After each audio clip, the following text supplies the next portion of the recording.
అలాగే మనకి ఇక్కడ రాణి హీరోయిన్ అనుపమ గారికి, అనుపమ గారు రాకపోయినా అనుపమ గారు ఎమోషన్, మనందరిలో ఉండే ఎమోషన్ అనుపమ గారు. సో ఎందుకంటే ఆవిడ యూత్ కనెక్ట్ ఉంటారు. అలాగే కాయల్, ఏమండి మీరు కాయలా పళ్ళా?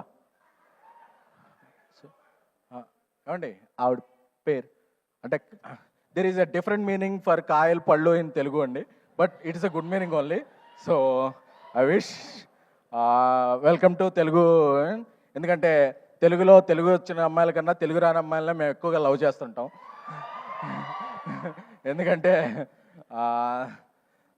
తెలుగు వచ్చిన అమ్మాయిలు ఎంకరేజ్ చేస్తే ఏమవుద్దో తర్వాత నాకు తెలిసింది. సో అందుకని చెప్పి ఇక నుంచి నేను తెలుగు రాని అమ్మాయిలను ఎంకరేజ్ చేయాలని నేను, మా డైరెక్టర్ సాయి రాజేష్ గారు, మా కల్ట్ డైరెక్టర్ సాయి రాజేష్ గారు కోరుకుంటున్నాము. నేను సెట్ అవుతానా, నన్ను నేను చూసుకోగలుగుతానా అండ్ నేను బాగా చేయగలుగుతాను అన్న దానిపైన ఫోకస్ సార్. బేబీ ప్రొడక్షన్స్లోనే మళ్ళీ మీకు ఆనంద్ గారికి సినిమా అన్నారు, కానీ మళ్ళీ ఇంతవరకు ఏం అప్డేట్ లేదు, ఏంటి?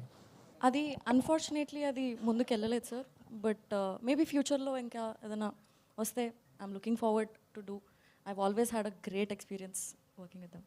సో అంటే ఎస్కేఎన్ గారితో అంటే ఆ ప్రొడక్షన్తో అయితే మీకైతే ఇబ్బంది లేదు కదా? ఉందని ఎవరు చెప్పారండి? అంటే మొన్న దాంట్లో కొద్దిగా సోషల్ మీడియాలో అయితే ఇదే వైష్ణవి గారిని ఇలా అన్నారు అనేసి కొంత ఇదైతే అయింది. అదే చెప్తున్నాను, ఎవరిని అన్నారో మరి నాకు తెలీదు. బట్ ఏదైతే బయటికి వచ్చిందో న్యూస్, దానికి ఆన్సర్ చేయడానికి ఒక వీడియో చేసి పెట్టారు.